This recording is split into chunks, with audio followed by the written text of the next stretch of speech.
Hello, guys. Welcome to a brand new episode of Black Spin Global Podcast. I am your host, Lucy.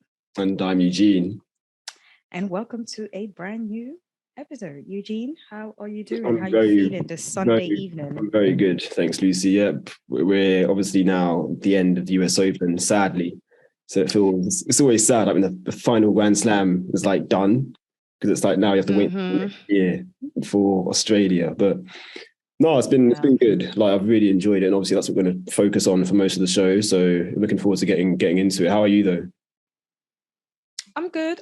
I had a relaxing weekend. I had a great US Open. Could have been better, but we'll talk about that soon. Yeah, we'll talk about it. We'll see. But it was hard for me to catch up on tennis after Wimbledon because my schedule has been crazy. My schedule has been crazy for the past month now. I've not been able to go gym. I've not been able to do so many things, but I'm glad that I managed to watch a lot of the matches still because I was literally carrying my iPad everywhere with me and I was like, I'm not missing anything.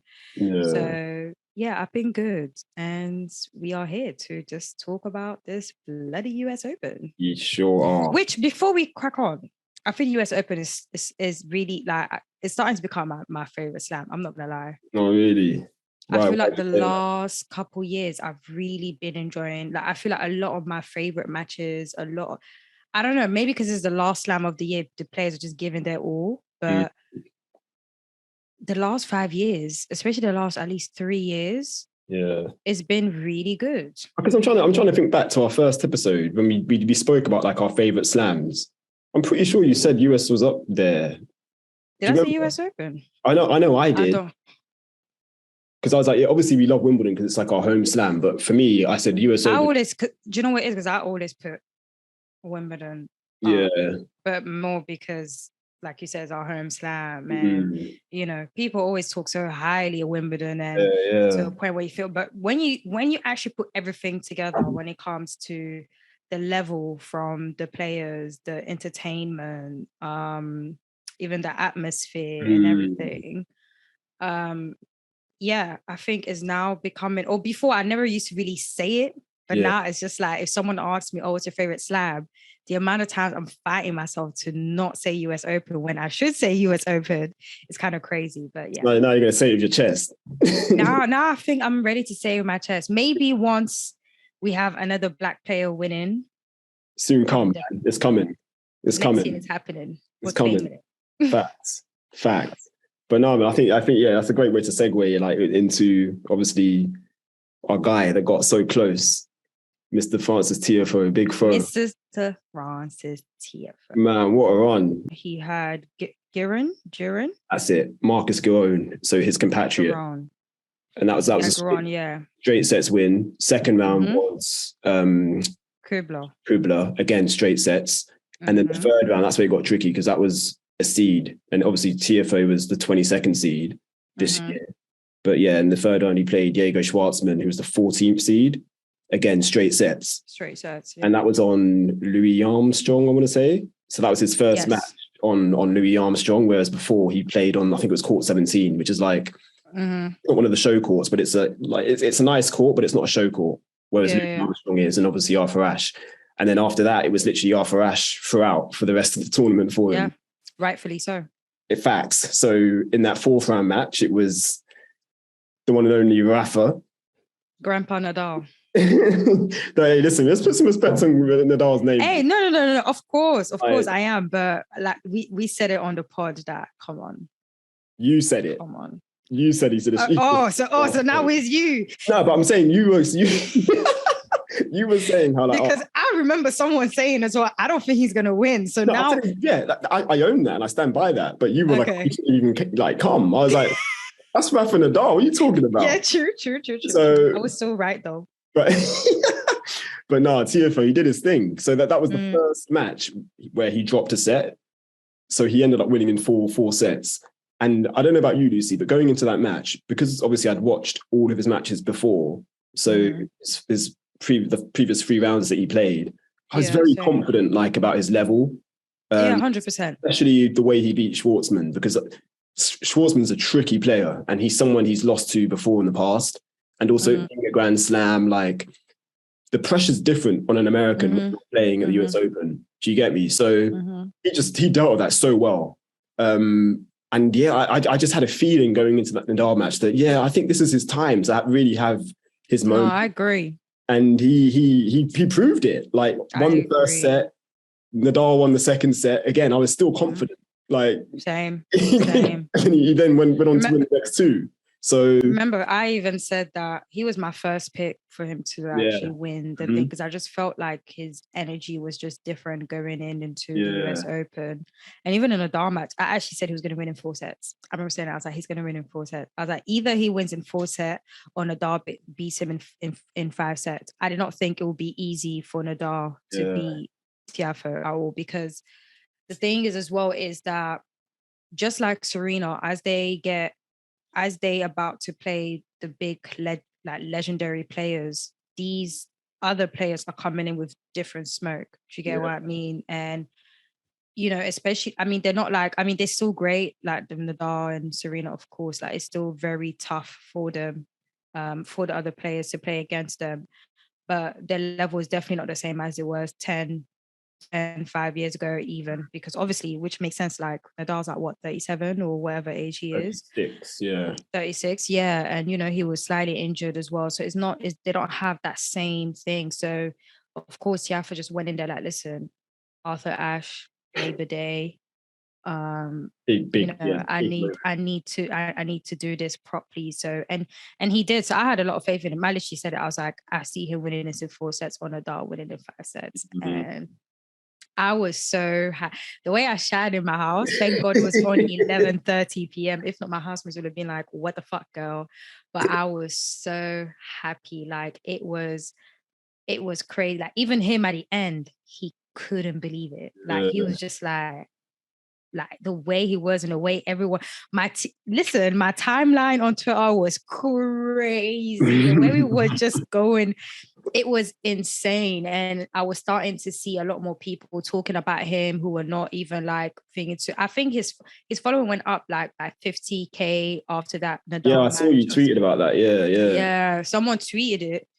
I saw a tweet about that, and that apparently, which is really good. Like, he needs it. Like, we're always here talking about how entertaining he is. Let's take advantage of it. Let him be one of the faces of tennis as well. Like, he can do it really well. He's cool. He's respectful, and on top of that, he's a great fucking player. Like, do you get what I mean? So, deserves it. It was incredible, man, and I'm just so happy he's had that win, because like that's. To say you beaten like one of the all-time greats, like that's just incredible, and like no one can take that from him in 4 sets as well. And this is the thing, and then he actually did go up and like back that up in terms of the win he got against Andrey Rublev in the quarterfinal. And like what a moment that was as well. Like, that was a straight sets win. I think he's played. I think for me, the tiebreak he played in the second set, I think it was. He won it 7-love. It's the best tiebreak I've ever seen in my life. Like, and we'll talk about his tiebreak record. It was 8 tiebreaks in total that he played. And he won the record. Every single one of them. So what I love about this this version of Francis Tiafoe is like, he's showing how he can take to the big moment and really play his best tennis. And we'll talk about obviously the semi-final against Carlos Alcaraz, but just on the Rublev match, I thought it was a very like tactically astute match from Tiafoe's point in terms of the way he approached it, because obviously Rublev is a great player, very powerful hitter of both. I was really scared of that match. I was telling you. Yeah, I knew he would win, but I wasn't expecting straight sets, and I said it to him. Same. I was like, listen, I had all the faith in you, but to see you do it in 3 sets, I'm very surprised. So well done. Like, that was a massive effort, because I thought it was going to be like a 4 set, possibly 5 set. Same match. 5. Yeah, I had 5 sets down, to be honest. And he would come through, because obviously the crowd as well is behind him, and like, I just think the way he's playing at the moment, it's a different kind of smoke he's bringing. So to see him do that in 3 sets, I was like, this guy could go all the way. Like, he's literally playing that kind of level. And I love, and you kind of touched on it just briefly there, like in terms of like the excitement, like he brought to the tournament in general. Like, he kind of and this is what I've always said about like black players, like the audience they can bring in is something that is so unique and so needed like in this sport. And I think this US Open really showed it. Like he had, I joke, but he had the NBA like literally in the crowd, like literally cheering him on. It was Bradley Beal who was in his box for the Nadal match, Bradley Beal and his wife.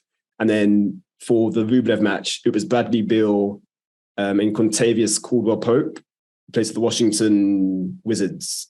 And Bill's Washington Wizards. Contavious Caldwell-Pope, I think it's the Denver Nuggets, but played for like LA Lakers. These are NBA stars. These are NBA like superstars. Do you get me? So, and yeah, I mean, shout out to them. That's one thing. But when you have the Michelle Obama pulling up to your match, that was for the semi-final. But just on the NBA though, again, who's like Tiafoe's idol in basketball? Of course, Mr. LeBron James. And LeBron hit him with the tweet after the Nadal win, like, they know, like, well done, King, keep it going. Like, again, these are big moments. Big moments. Bringing this like different audience, I say different, a black audience that weren't necessarily tennis fans, like it's making them engage with the sport. And it's something that I just love to see and I want to see more of it. So long may it continue, man. It was just so beautiful how that happened on the tournament that Serena has retired. Did you get what I mean? And on Serena too, sorry to cut you, but what was he wearing to every match? Every single match. Up in the hoodie, the goat hoodie. That goat hoodie. He was wearing it every single match. And it just shows you again the impact of Serena. But it was just really nice to see, man, and to just show to people that, yeah, niggas are still here. We are still in tennis and we ain't going nowhere. And Francis is here to stay. Thanks. Period. Just like Coco. Period. Which we'll talk about Coco later on. But yeah, going into that semi-final now against Alcaraz, wow. Because obviously Alcaraz, he's been playing literally, again, the best tennis of his life. Will probably be the world number one, if not by the time you finish recording this pod. Yeah, they're playing right now as we recording. In the very near future. But again, Lucy, I expected Tiafoe to win that before the match. Like I was that confident in his level. And just, going in, I was like, I don't see why he won't beat this guy, even though Alcaraz is an outstanding player. Obviously, he played, I think it was Yannick Sinner in the quarterfinal, which is a 5-set, like, epic, finishing at, like, I think 2. Apparently, that was a really good match, but it was I didn't stay up for it. But I've seen some highlights and, like, incredible shot making from both. And, like, Alcaraz has kind of got this nickname of being like a highlights Instagram type player, like just the way he plays the game. Like it's very flashy.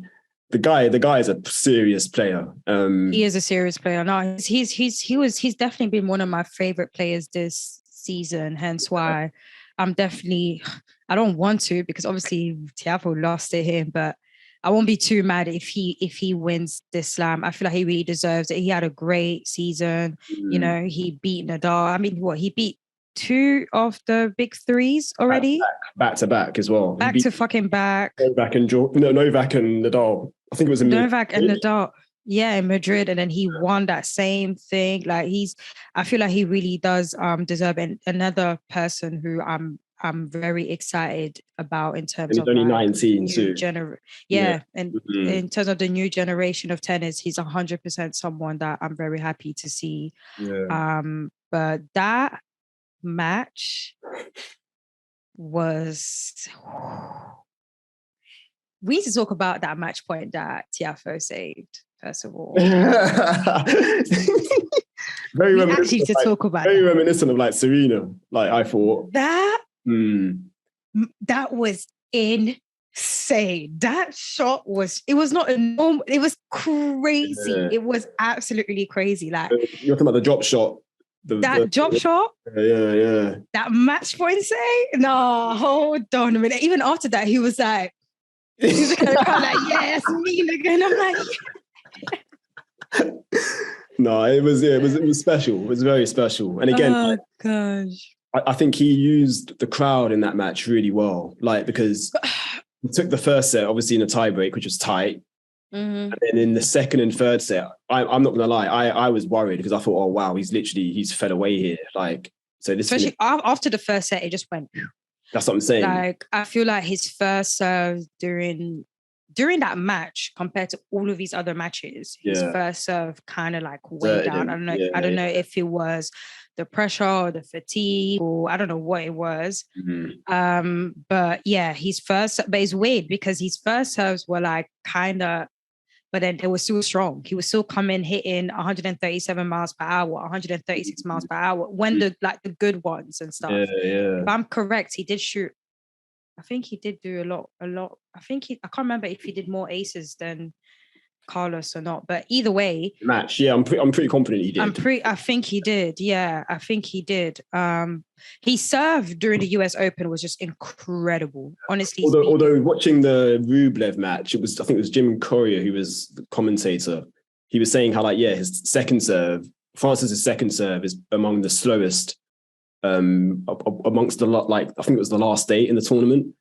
Francis Tiafoe's second serve was amongst the slowest. Him and Rublev actually. Whereas his first serve is one of the fastest. So that kind of disparity, it's fascinating. Like when you do kind of break it down. And I don't like to kind of, talk like statistics and like those kind of numbers. It's quite boring really. But when you really do sit down and like deep it, it's quite interesting to kind of like look into. No, definitely. Yeah. Like he's obviously he's a great athlete and he's very powerful. So it's no surprise he has like a big first serve. But I feel like this season, especially this US Open, we've definitely seen a lot more of that, his strength. Yeah. I've always felt like Francis has a lot of strength, but I feel like he was focusing on other things, which were not too bad. He was focusing on, for example, like chasing the ball, doing different tactics. But I don't think he's ever focused till recently on his actual power and strength, which is what he brought out this US Open. And look how far.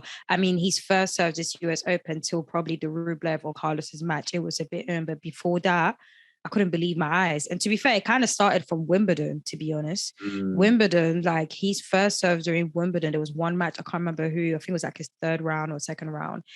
And the stats, I was just like, what the fuck? Like, it was crazy. And I think he's really been working hard. And yeah, man, I just want it to keep on going. And I just really hope he just takes that push. And I think he will, because he's got a lot of new fans. I think a lot of people in the tour has definitely given him a lot more respect than before. I mean, from the moment you are beating one of the GOATs, that's it. Your name is out there. Do you get what I mean? Like, that's how a lot of people started knowing about him. You know, a lot of people were like, oh shit, he beat Rafael Nadal, because in the eyes of the non-tennis fan, Rafael Nadal is still winning and moving crazy. And they don't know that he was out here limping on Wimbledon. I think it's important to mention as well, like Nadal, up until the US Open, Nadal, he'd won every single Grand Slam he played in, apart from obviously Wimbledon, where he withdrew with the injury. Yeah. But exactly. He won Australian, he won the French. So he hadn't lost the match. Tiafoe's the only one to actually basically beat him in a Grand Slam. Beat him in a Grand Slam in 2022. So that's what I'm saying. There's so many.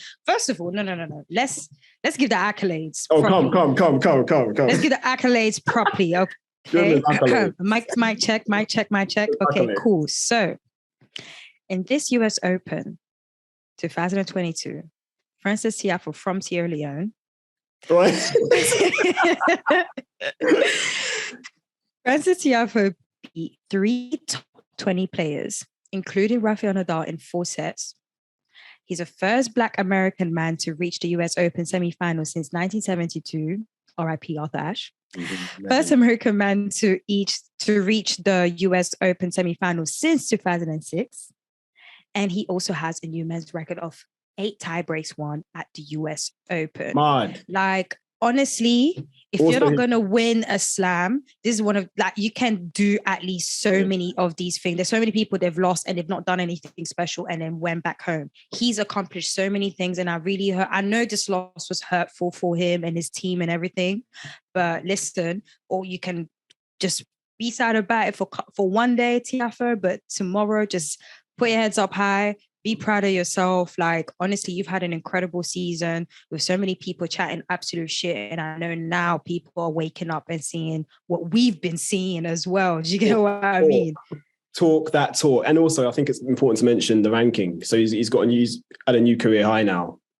Yes, sir. Into the top 20 for the first time. Top 20. Incredible, man. Like it's been an amazing tournament. And like obviously amazing. Yeah, he was emotional at the end and rightly so. Like that would have hurt. And there's no kind of, you can't debate that. But in terms of doing himself proud, wow. Like, and us as fans, like I'm just so happy for him because now he's going to get the respect that he deserves. And I think it's going to show now as well that if anything, prove to himself that he could actually compete with the best in the game. So, I mean, yeah, man, 100%. It bodes very well. 100%. 100%. So, shouts out to Big Fro, friend of the pod. I'm very proud of him, but we're going to mix and match. So I think we should talk about Coco next, even though obviously, Coco Gauff, she was the 12th seed. She reached the quarterfinals for the first time.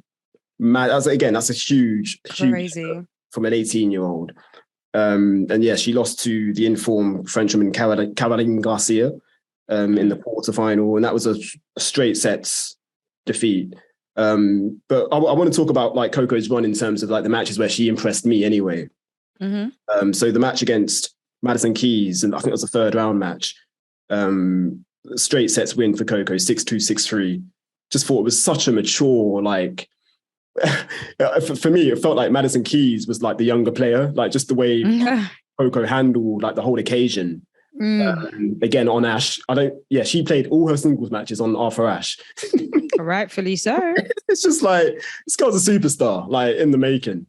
And I thought it was very fitting as well, like you said, with the whole Serena, this being Serena's last event.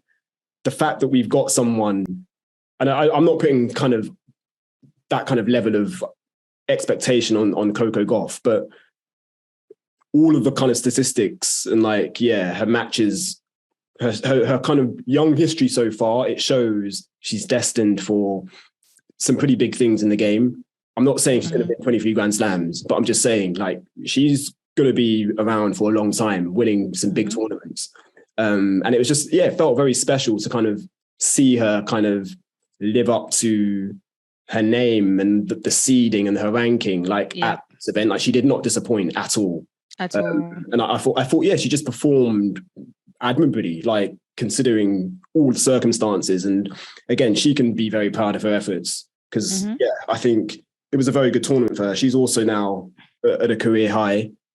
She's inside the top 10 for the first time. Top 10, yeah. So I've got it down here as world number 8, which is mad. Crazy. So she's literally in a position now to qualify for the end of year WTA finals. Which would be incredible. So keep on going, Coco. We love to see it. No, for real. She's done really well. I think for me, what stood out the most was her maturity. She was very, very mature, the way the way she was handling herself, the way she was always trying to find ways to hit more winners.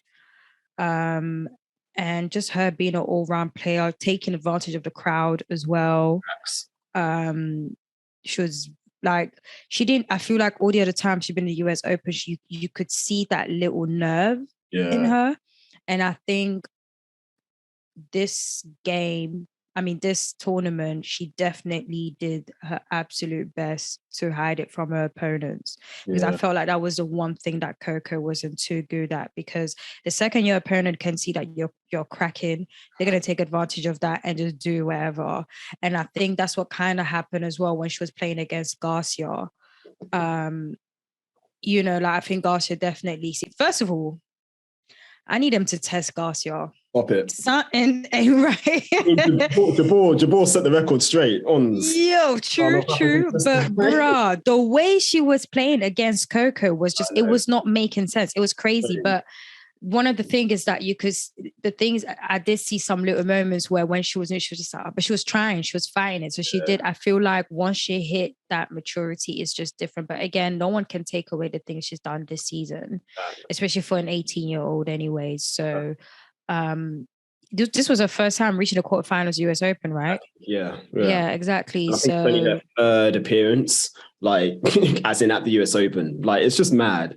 in terms It's of just crazy. I think that's what pisses me off when people talk about Coco. It's just like, I feel like they see that one match and then they just like talking. But when you actually sit down and look at everything properly, especially in just this year alone, let's say, you would just be like, wait, hold on. This is actually pretty impressive. Year on year, she's improved. She's improved. She's improved. But I feel like for me, her improvement came even more the second she got her coach. Which, remember, I was telling you, you were not agreeing with me that much when I was saying it. No, shouts out Diego Moyano. I just feel like sometimes when you have like an extra person on your team for that little one thing, it can help a little bit. Do you get what I mean? I can say that, like, for example, Ego, when she got that mental coach or whatever it is. Yeah. That for example has definitely helped her game, because her performance this US Open wasn't 10 out of 10 and she still won. Very shaky. Very shaky, and she still won. But yeah, happy for Coco. I know she's gonna win something very soon. And yeah, man, because she did lose in the first round of doubles with her partner Jessie Pegula. I don't know if you saw that match. It was against Leila Fernandez and the Australian girl. Oh my! First of all, let's talk about that. There was a lot of. Go on. Ooh, you're not agreeing with it? No, because I'm just from me remembering. I know what you're going to say though. So, for those who don't know, or just to refresh our minds, there was, I think, 2 times where what was Fernandez's partner? I'm just going to find out right now. Anyways, so whilst we figure out who that girl is, right? Australian. Very well liked. I don't like her now. Daria Saville. Daria, that's it. I remember that name now, Daria. So Daria, like as they were playing, if there was like some sort of like double fault or like, I think the one that I saw, what happened again? I think the ball bounced. She assumed that the ball bounced twice or something like that. And then as they were playing, she put like her hands up and trying to raise them, just be like, nah, there was thingy. As they were playing. And there was no thing. And then Pegula went crazy. Like she was not, like she was swearing. Like are you sure that was the moment? Because I saw there was where I saw Pegula lose it was when I think a crisp packet or some kind of litter flew onto the court. But it was behind Gauff and Pegula. Do you get it? Is that why she stopped it? I don't know. It was 2. That's the thing. Okay. Yeah, maybe you're talking about another one. I don't know. There was 2. I don't know. I don't think Saville stopped it. I think the umpire said, replay the point. As in No, there was one where it was Daria who actually stopped it. Okay. I didn't know that. There was one as they were playing. I think Fernandez, Coco, everyone was just playing, but Daria just stopped and just raised her hand. And it's like, bro, like you can't not while they're actually playing. Do you get what I mean? Yeah, that's not a good look. That isn't a good look. Yeah, it wasn't. And the reason why it wasn't really a good look as well is that apparently, but apparently Fernandez has actually been called out by fans about her. I don't want to say the word cheating because I don't know if gamesmanship. Yeah. You know what? That's a much better word. A lot of people have been complaining about that. So the fact that it was happening during that match, I think that's why fans were even more pissed off. Because it was the thing where it's like, bro, when you this is your bag and you're bringing this into the double. So I think all of them conflicts must have distracted Coco and Pegula. Yeah. Either way, Fernandez didn't go far anyway, and them lot didn't go far anyway, clearly. Stop it. So it's okay. When you do ugly stuff, it bites back. No, I don't. But I wasn't like, obviously I know Coco, she loves her doubles. Like one thing we know is she's going to play her doubles, but yeah. When I saw that she'd lost in the first round, I wasn't at all like that worried or bothered because I just. And it's just crazy to kind of have that kind of, I don't know, confidence in an 18-year-old. Mm-hmm. But that's how good she is now. Like I knew it wouldn't affect her singles game at all. And if anything, it probably helped, like having to play less matches. And, she went on to reach the quarterfinals. I think Pegula went on to reach the quarters too. She lost to Iga Swiatek. The eventual. Yeah, she went quite far. Yeah. And I mean, yeah, like they're literally the two highest ranked Americans in singles now. Like, and yet they're both doubles partners too. So shouts out to both, man. Like, but again, yeah, Coco, special talent and one we're just very grateful to have playing the game. I want to talk about. Well, we should have really started with Serena, but I think starting with Big Foe was the right decision. Oh yeah, 100%. But yeah, this Serena. Is the Big Foe Open. That's going to be the pod. The Big Foe Open. No, facts. But yeah, Serena Williams, who's now evolved away from tennis after the US Open. I'm being so like, I'm trying not to use the word retirement, and I think I hate using it. Yeah. When I was saying it earlier, I was like, oh. I think it's a really, really like, it's a powerful line, like on her part. Say evolve, because it's like it does not make sense. Yeah, but also retiring is so final, like, and that's not what like life's about. Even when people do reach retirement age, like you still have a life to live after like retiring. Do you get it? So I think evolving is a really nice way to put it. But yeah, man, what a run from Serena. Like, it was Dan Kokovic in the first round, straight sets. Yep. People were like, oh, wow. Like, okay, so Cincinnati, we're not going to read too much into her performances in Cincinnati then, clearly, where she lost to Emma Raducanu. And then it was the second round against Anett Kontaveit, the second seed. That blew everybody away. That was crazy. So, 3-set match. Her level was just like, hang on a minute, is this Serena from like bloody, I don't know, 2017? Like, it was something else. That was a very good match. It was incredible. And like, yeah, after that match, that had me, and I think a lot of people, to be fair, 100%. We could be looking at a fairy tale ending here. Like, a lot of people did. A lot of people. Literally, Serena went from everyone just saying, oh, yeah, okay, this is just bad, to literally so many people saying, okay, I think she's actually going to win. She became people's favorite to actually win in literally just a couple of matches. That just shows to you how amazing she is.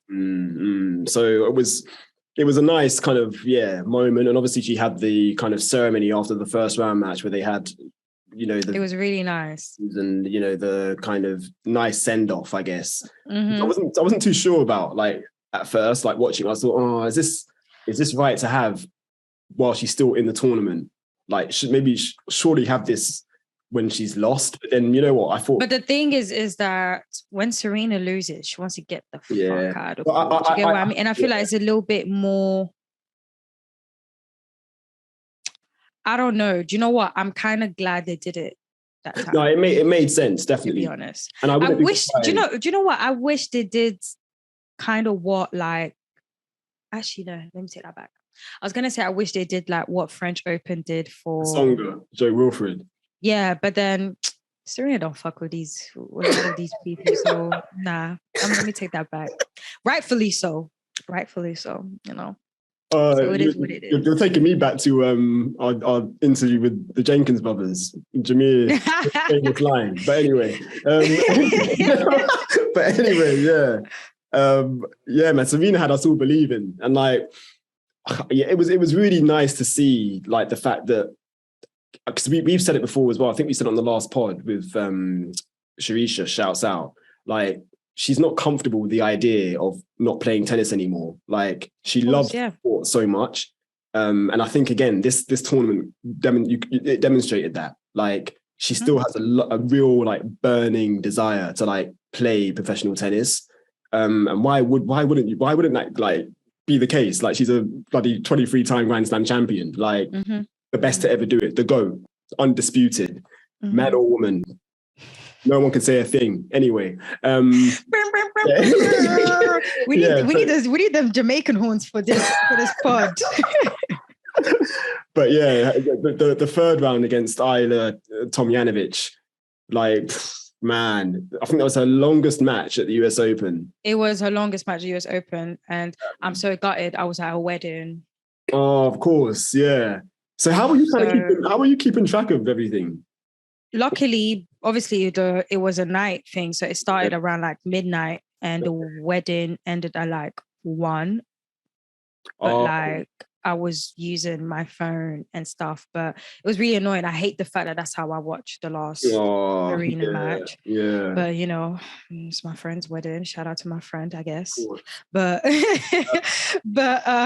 yeah, I really wish I actually was at home watching it from TV properly, or I should have left slightly earlier, but it is what it is, man. But I saw the ending though. I did catch it, but on my phone, literally as I was on my way. And then when I got home and everything, I was still like, I didn't even want to cast it because I didn't want to miss even, because I was like, listen, I've missed so much. I don't want to miss any more. And obviously I had to keep on leaving to go and tweet and then da-da-da-da. So yeah, I hate that was how I watched it. But I heard that, obviously the first, I think that it was the last half of the second set and the last set that was able to, more of the last set. It was in and out. Do you get what I mean? Because obviously I wasn't really home, but I knew that match was going to be tricky.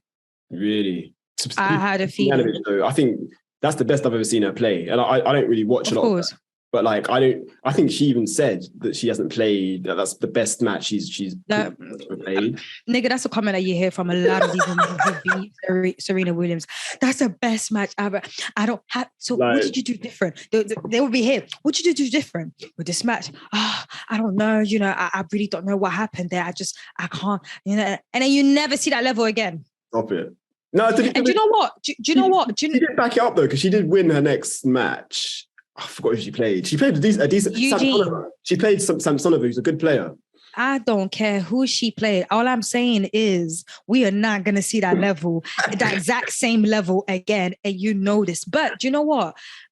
At the same time, it's now that I'm slowly trying to even though it's too late, but it's frustrating that keeps on happening. But at the same time, it just shows to you the level of Serena. But the reason why for me it's frustrating is because people don't use that as, when I mean people, I'm talking about the media, the people who are talking about tennis and, contributing to sharing what's happening in tennis. There never is really rare for them to, or probably even never for them to say, to acknowledge that. Do you get what I mean? Us as fans, we know that when the players are playing against Serena, they're playing their best tennis. And then the next day, and when that happened, they don't give the credit of the fact that Serena brings out the best out of these people. You know what? I agree with you, but I need to shout out to Marnie, because he definitely did in his piece after that win. So he did say, basically Tomljanovic, she played a level that only like the best can bring out of you. Like exactly something along those lines. So it's what you're saying. But I know exactly what you're saying, and I completely agree. Like not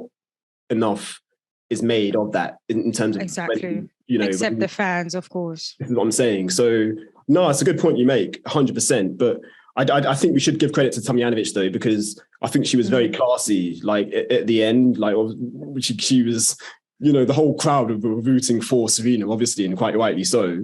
I mean, Kontaveit was crying at the end of the thing. Yeah. Rublev was nearly crying at the end of this thing as well. But on Tomljanovic, like she was like, listen, I'm just as upset as you guys. Like I love Serena as well. And I thought that was really nice.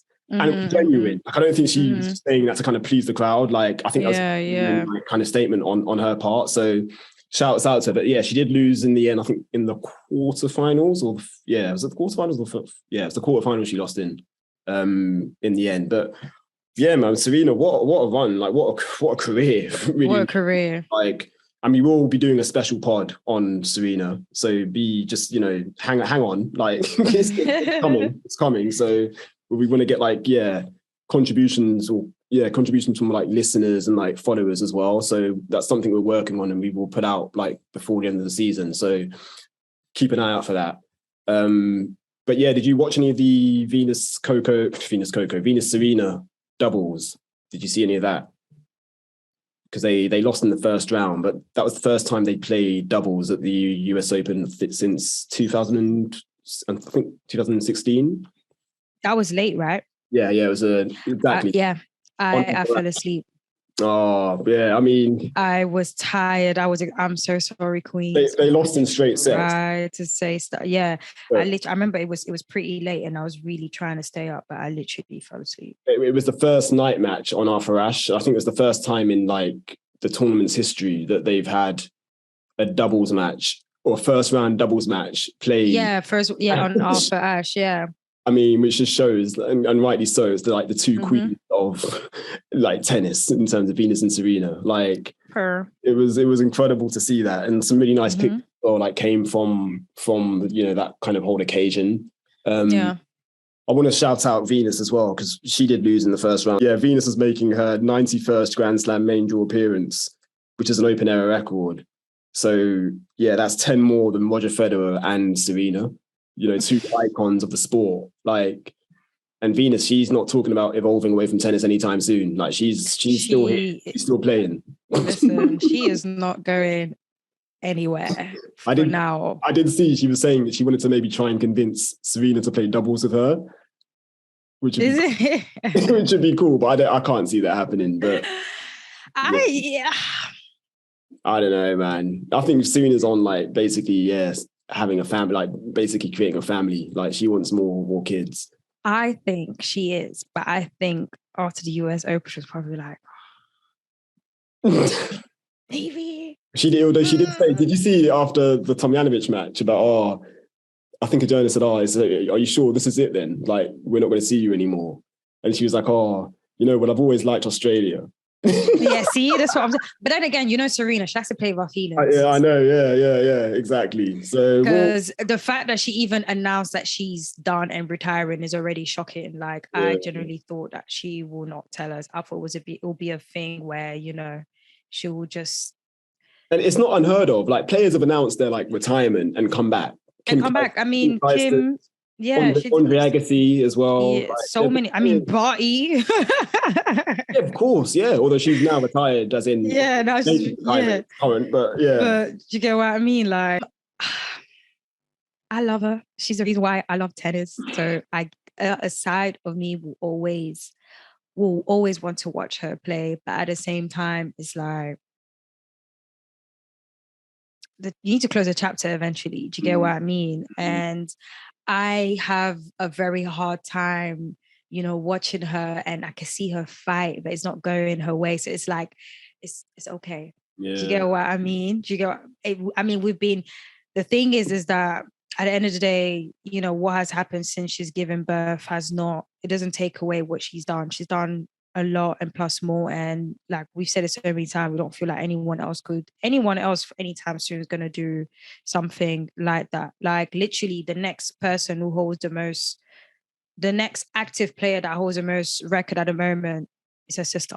Do you get what I mean? As in Grand Slams, yeah. In Grand Slams, you get what I mean? So it just shows to you that, their legacy is just unmatched. So yeah, man, I mean, she's doing great. Her companies are doing great. She's giving back. She's doing a lot. She's soon going to be hitting 1 billion.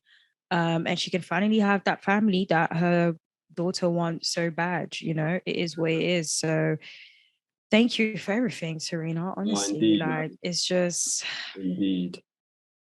I had to hit up Jameer as well. Like, we had the pleasure and like kind of honor of getting quite close, like, to the camp, like this. Little did we know. And this is what I'm saying. We had no idea at the time this was going to be like her last season. But yeah, man, incredible. So yeah, shouts out to Serena as always. Can we go back to Venus quickly? Yeah, go for it. I just want to give a shout out to her fit. Yeah, that's a great shout. It's a fantastic. Listen, first of all, if I don't look like that at her age, I'm going to be very devastated. Like, her body just looked amazing. The color, it was a nice. First of all, green is one of my favorite colors. So when I saw that, I was just like, yes, because she obviously showed it a little bit on her Instagram first. Do you know what? Sorry to cut you, but when you said body, I just had a fit the Body. You are so silly. No, shouts out to Candy. Real talk. Do you get me? Oh my gosh. Anyway, sorry. The fit was amazing, and that's her. The fit was really good, as well, wasn't it? It was 11. Incredible. But again, they always stun. Like, they always look stunning. Like, in terms of their outfits and just fashion, they take good care of that side. Like, as well as obviously their play. So we're going to miss that from Serena's side, but yeah, long may we see it with Venus. I've got here now notable mentions, like, because obviously this is like a review of the US Open. We focused on, I think, the main kind of players from our perspective. But I want to talk about Christopher Eubanks, who was a qualifier. So he came through qualifying and he did win a round. I think that was his first Grand Slam main draw win as well. Yeah, it was. Against Pedro Martinez, who's the world number 54. And that's a straight sets win for Eubanks. He then lost in the second round to Yannick Sinner in straight sets, but it was a good match. It was a good match. I was about to say that. It was a good match. He did well. He also played both mixed doubles with our friend of the pod, Alicia Parks. They lost in the first round, unfortunately. But he also played men's doubles with Ben Shelton, the Florida Gator. Yes. Now pro tennis player. And they got a nice win against the Tsitsipas brothers. I don't know if you saw any of that. Yeah, I heard about that. I think this was the first time they've played together. Yeah, exactly. Yeah. And they beat. Wait, where was Tsitsipas this tournament? Oh, I think he lost in the second round. Yeah, he lost quite early on. Oh, bloody hell! Okay. Yeah. So, but no, that's a very nice moment for both Shelton and Eubanks. Like a win like that in the first round of the US Open. Yeah, that's their home Grand Slam as well. So, shouts out. But they did lose in the second round, unfortunately. But yeah, again, Shelton, just to stay on him quickly, he did lose in the first round. He was a wild card this year. And he played Nuno Borges, Portuguese, in the first round. That's a 5-set defeat for Shelton. So gave a good account of himself. Like, again, that's the debut Grand Slam appearance. Exactly. To go down in 5 sets, like there's no shame in that. So shouts out, and we look forward to seeing more of him now, like on the pro tour, because obviously now he is a pro. Like he's gone his final or second year at university. So we'll be seeing a lot more of Ben Shelton, thankfully. I want to talk maybe, I think the seed. So Felix on the men's side, he lost in the second round to Jack Draper. Disappointing for Felix, considering he got to the semis last year. So that was tough. But Draper's been playing really good tennis this summer. So he's a British player, right? Yeah, he is. Yeah, lefty. Yeah, the British players, the men British players this year. But actually, I'm not gonna lie, they've been Cam Norrie. He's a top player as well. Like obviously Murray's still going as well with his metal hip. Yeah, metal hip is going through. But no, shout out to the British men players. I guess just a little bit, unless African people. You should also mention Sloane Stephens, obviously a former winner. So she lost in the second round. No shame there to the eventual champion, Iga Swiatek. That was a straight sets defeat for Stephens, but. I mean, that was tough draw. Tough draw. Playing against a player who, first won this slam and she won French Open, right? Yeah. She won French Open. She won 2 hardcore titles this year. I didn't know. Yeah, she won Indian Wells and Miami Open. Okay. And then the US Open, which, to be fair, a lot of people, I was going to say including myself, but I've never made that comment. a lot of people have made comments about, her being just a clay player. And I think this year she wanted to prove to people that, listen, I'm not just a clay player simply because I want to clay Grand Slams and I'm a fan of Nadal type of thing. Like, you guys are the one who put that in my head. I'm not that. So obviously she came into this US Open, I'll say mentally trying to prove to herself and also to everyone else who were making these comments. Her performance didn't really show that, but she still won. Do you get what I mean? But I also think, to be honest, Iga is in a place where, even though she's not playing, how can I explain it? Like, I feel like her opponents now see her as like, okay, Iga, which right, it makes sense. She has 3 Grand Slams. An aura, like You get what I mean? She had a crazy winning streak this season. She, number 1 player and everything. So I think now when the girls are against her, they're probably a little bit shook. But now I think it's time for the girls to, really see her as, because she literally has 1 more slam to win and then she ties with Osaka. I didn't see that. Yeah. That's a number 1 thing that when I saw her win that thing, that's the only reason why I didn't want her to win. I'm not gonna lie to you. That's the only reason why because I don't want it to be anywhere close. Anytime you're close to my fave, I want you to just lose. Sorry. But it's still maybe this will give a little push to other WTA players to have that little, I want to see the rivalries. Like I want to see who's gonna be her, because right now I don't feel like Iga really has a rival, to be very honest with you. So you don't think Ons is a potential rival? I take that back. She is. Yeah. She definitely is. Sorry, she definitely is. I think Coco too. Like, I'm sorry. No, but I feel no. I mean, like, I'm talking about like in terms of Iga just alone. Do you get what I mean? I feel like the other girls, like, there's probably like, a little rivalry between some of the other girls, but because. Yeah, I know what you're saying. You get what I think if Garcia had played the level she played against Coco, against Jabeur, and so basically if Garcia beat Jabeur, I think she would have beaten Świątek if she maintained that level. That's a good point. She had the win against. She beat her in Poland. It was on clay, but like, yeah, she's one of the only people to beat Świątek this season. Like, Świątek hasn't lost. Garcia did beat her in Poland.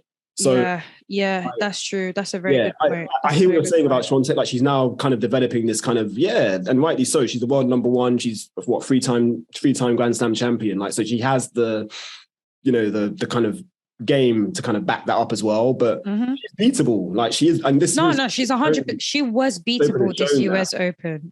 This US Open, she was 100% beatable. I think when it came to the finals for Ons, I don't know what happened. I think it's a nerve thing. I think still. And do you know what? Some people were saying that, especially that she had a lot more at stake. Do you get what I mean? Like, okay, this is a second Grand Slam finals. Again, her being an African, a Muslim, an Arab. Do you get what I mean? Like, all these things is a lot. So it's probably just like in Wimbledon, where I feel like she definitely fought a lot more this US Open compared to Wimbledon, where I feel like the nerves came and then just went down. Do you get what I mean? Wimbledon defeat was a 3-set defeat, wasn't it? Whereas the US Open was straight sets. Because I'm pretty sure she got set off of that. Yes, exactly, yeah. But I think, like you said, the Wimbledon final for Jabeur, it was like I don't know, like it was almost like a free hit because it was her first Grand Slam final. Yeah. There was a lot, different level of expectation. Yeah, but I think you could see that she was really fighting this time, and there was a moment for her to take over when there was a second set where Iga's level just dropped, and Ons was just pushing through. And if she was able to crack her at that time, I think Iga would have 100% lost that slam. Yeah. No, I hear that. But no, man, I think tennis in general was in a very good place, like both men and women. 100%, So it's very exciting. And before I think we should mention Osaka too, being a former champ. She did lose to Danielle Collins again in the first round. That's a tough draw. And Collins... It's a tough draw. Sorry, before to cut you off, Alcaraz just won the first set. 6-4. Just seen, yeah. Oh, you got the screen up. Oh, okay, my bad. I thought you didn't. Oh, no, it's cool. But yeah, man, this guy is scary. He is scary. But yeah, did you watch any of Osaka Collins or? That was really late. I didn't watch that. Yeah, that was late. I think that was around 2 or 3. I think we even got pushed again. I was like, night match, but yeah, it was a night one. But I knew Collins was going to win, mainly because this season Osaka has actually not played enough matches, Yeah. especially just before the US Open. And again, Collins being Collins. I mean, if you know tennis, you know Osaka, you know Collins. I'm pretty sure a lot of people definitely had Collins to win this. Some actually did have Osaka. I think Teresa actually, she had Osaka to even win the whole thing. Yeah, I thought Osaka was going to beat her. I'm not going to lie. I didn't think that would win through. But yeah, because the thing is about Collins, when she's on smoke, she's on smoke. So and because it's the US Open, you know, she's an American player, you know, it's different. Do you get what I mean? So that smoke is gonna come out. That's just how Collins is. So I'm just how you feeling about Osaka though? Like, you know, with the season and everything. She needs to play more, man. And I hope she does, because she's very exciting to watch when she's on job. Like, she's a very, very exciting player. Like, I miss her. Just to quickly go back to Serena, like, it was so mad. Like, when this is going to sound crazy, but after the Tomljanovic match, I went to bed and I was like, wow, like, I'm actually going to miss like her grunt, as in Serena's grunt. Like, it's such an iconic sound. And then it got me thinking about, like, I love hearing the Osaka, like when she says, come on, like the come on. Yeah. Iconic. Especially that she's just like, so like, exactly. That's what I'm saying. So like, I miss that. And like, I've not heard that in a long time. Like, I mean, in a long time. Miami. No. She made the run to the final this year in Miami. Like, true. Yeah. Really good tennis there. But yeah, in terms of Grand Slam Osaka, I missed that, man. Like 100%. I mean, think about it. This is actually her first year not winning a slam since the first slam. Yeah. Which I don't want to like focus on too much, because no, but I feel like it's still good though, to be honest, because some of these girls haven't won any slam. I'm saying she's got 4 of them. The last 6, 7, 8, 10 years. Let's be honest. She at least won once, like every, one for like the last 4 years. And the 1 year where she didn't play enough tennis, she didn't win one, which kind of makes sense. So I really hope she gets win back. And then she can go back, and I feel like they were a great team together. I'm still in shock. I feel like I've mentioned this the last 3-4 pods. That is how devastated I am. I feel like they actually were really well together, but I hope she gets, her coach, her team, and she just goes play matches. But again, she said that she does want to play the least amount of matches possible. But I just want her to understand that she can get to that point, but she needs to keep on playing to then get to a point like Serena and be like, I don't want to play matches. Do you get what I mean? Serena played a lot to get to that point, to then her not having to play a lot and still beating these women and winning these slams. And I feel like Osaka wants to do that, but I think she's skipping probably on without realizing that she does need to get to that point. I don't want her to even win just slams. I want her to win more titles, whether it's even 250s, 500 and 1000s, because Osaka doesn't have a lot of titles if you think about it. I think she only has... I don't know, but it's not that many. It's not that many. I don't want to say I don't think it's 10.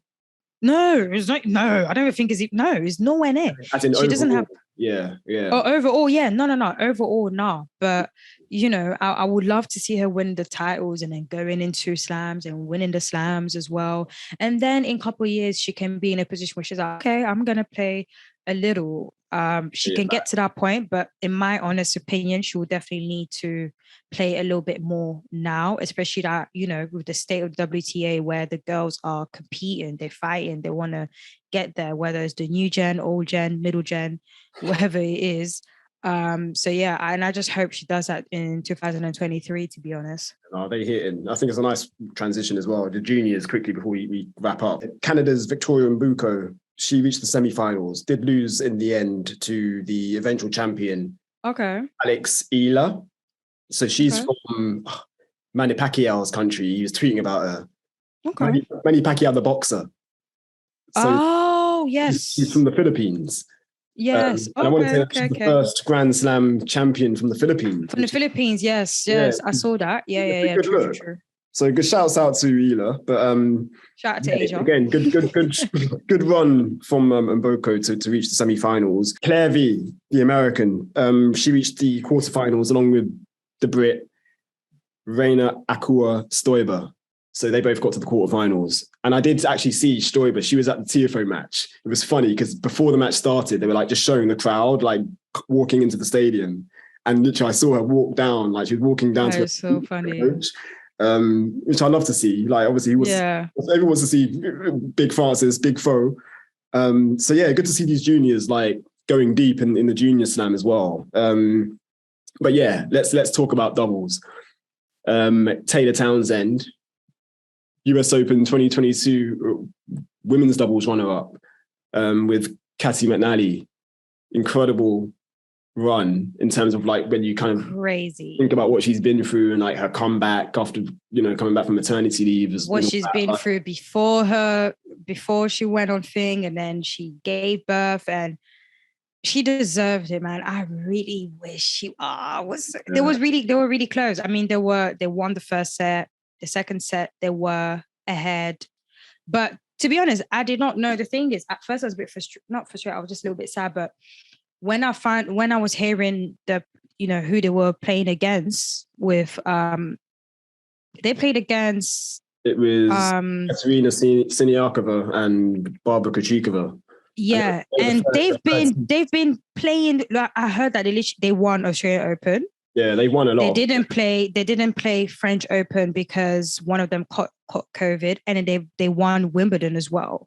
So they kind of would literally, they could have gotten like a calendar slam literally this year. Yeah. So if you're losing to people like that, it's like, do you get what I mean? So what I love the most is that I kind of feel like this final just showed how hard Taylor has been working since she's been back. I mean, during the live that we had with her, her and her coach were talking about everything that they've accomplished and everything they've done. And I feel like that win really is shown that. And even at the end, when she was talking her shit, she was like, listen, I feel like I have proven myself. I feel like everyone have seen it. I've made some great memories here, and I came back and I did it again. And watch when I come back in 2023. And when she said that, I was like, energy. I was like, yes. Yeah, I think it's worth, let them know. It's worth noting as well, because she was also in the singles draw, but she lost in the first round in 3 sets to Siniakova. So again, like, yeah, she's doing all the right things, and it's just good to see her playing at the level she's capable of playing at. And I think, yeah, this run to the final will give her a lot of confidence. So her attitude, her energy, like she was like in a like, yeah, I'm not done with you people. Like, I am here. So she's done well. I mean, French Open, she was like semi-finals with Keys. Exactly. And then US Open in the finals as well. I mean, when she was at the net, again, I feel like Taylor and the net are like you can't take her out. So it was really nice to see that, and shout out to her. I hope she's really proud of herself. And yeah, man, I'm really looking forward to the rest of the season with her. I don't know if she has any other plans, but either way, it was just happy to see her come back and killing it. No, there's a few more tournaments. I think there's like a few 250. Yeah, there's a few, but I just don't know if she's going to be playing or not. And speaking of the rest of the tournaments, like they announced that the WTA final is going to be in Texas now. Yeah, which is brilliant. Yeah, I love that. So like I said, hopefully Coco's there, which would be incredible. So yeah, man, I think I want to say that's it, Lucy. Like, in terms of, I think that's everything covered. Like, I don't think we've missed anything. I think we covered the main points. As we recall, we've still got the men's final being played. So I think we shall see. Alcaraz is, like you said, a setup, isn't he? He's a setup. And they're both playing for the number one spot in the number one spot, and also Grand Slam. So it's pretty big. So pretty cool. I'm just happy to see another face, but the big threes. Just, I feel like it was nice to see from the men's side for once, and it was nice to see that it was, our guy who backs up in there. Yeah. Who was like, by Nadal. So Alcaraz, Rude, all of you better thank Tiafoe, you know what I mean? That, you have another spot. But and then the next thing is Lever Cup.